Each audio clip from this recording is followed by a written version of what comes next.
Hey friends, welcome to the 12 days of Christmas encouragement. This is brought to you by Mark Inc. Ministries. My name is Chuck Betters, and it's my privilege to take a little look backwards at some of the earliest days of my 50 plus years of ministry. My very first church up in Philadelphia creates some of the greatest memories, if you will, or stories of encouragement, both positively and negatively. This is day number 5 of the 12 days of Christmas encouragement. One of the first house calls that I made, Sharon and I actually made it together.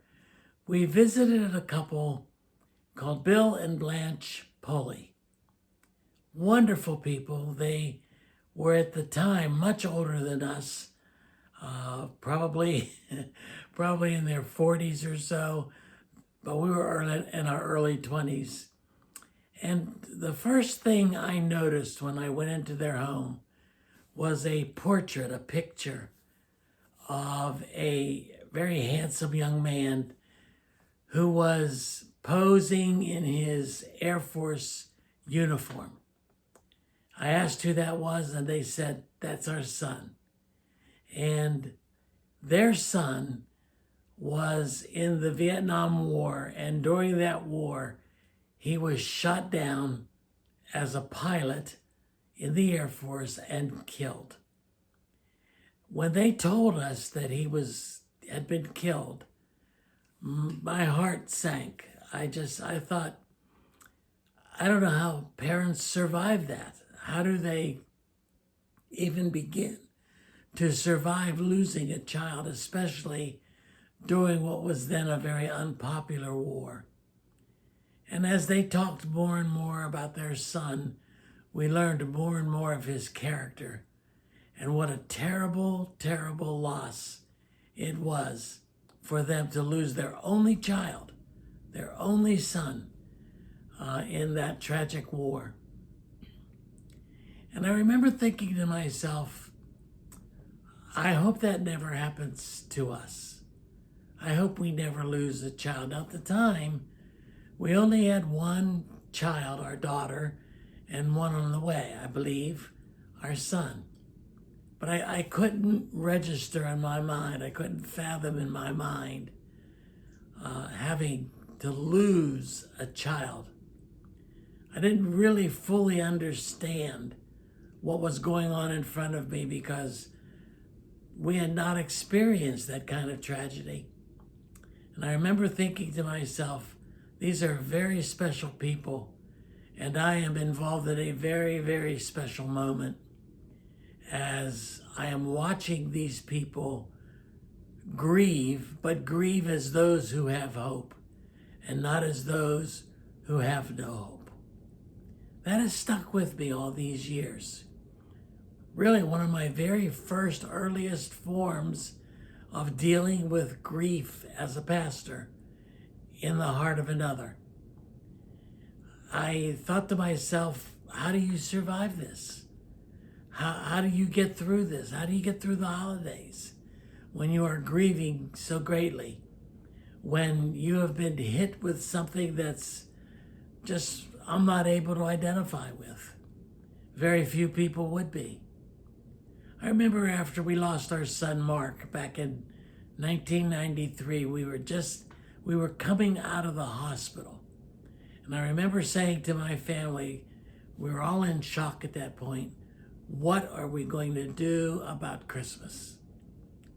Because all I could think about was the joyful times that we had at Christmas, both in good and plenty, and also in times of despair, where we had nothing.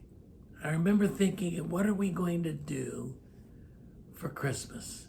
All around us are people who are asking that question right now. People who have died of COVID, loved ones they have buried in this past year, those who have experienced tremendous grief and heartache and tragedy and marital breakdowns, and some have actually seen some of their loved ones go off to prison. And Christmas becomes a very, very difficult time for them. And I am sure that there are many of you watching this who dread the holidays. You wish you could just go from December 24th to January 1st and skip all the hoopla in the middle, because it's hard. And yet somehow year after year after year, you get through it. Somehow or another, you're able to survive. And many of you, not just to survive, but you're able to really enjoy the blessings that come at this time of the year.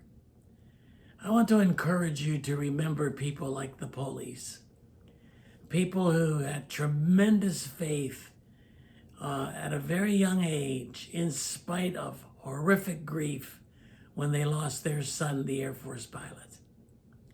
I want you to remember, maybe even us, Sharon and I and our family, that here we are making videos encouraging you that God is good, even after a time when we wondered whether or not God even existed because of grief. I want to assure you that he does. I want to assure you that your tears do not go unnoticed. I don't want Christmas to be a time of desperation for you. I want it to be a time of great, great encouragement. As you look at the Christmas story, you see all the tragic events that Christmas story is leading into, with the crucifixion of Jesus and the hope of the resurrection. When you're able to stand back and say, my faith is stronger because of the trial. I wish you God's blessing as you come through this Christmas season. May he encourage you with stories like the police, people of great faith who were able to survive great tragedy. May that be your story. May you be encouraged even by ours. May God richly bless you, is our prayer.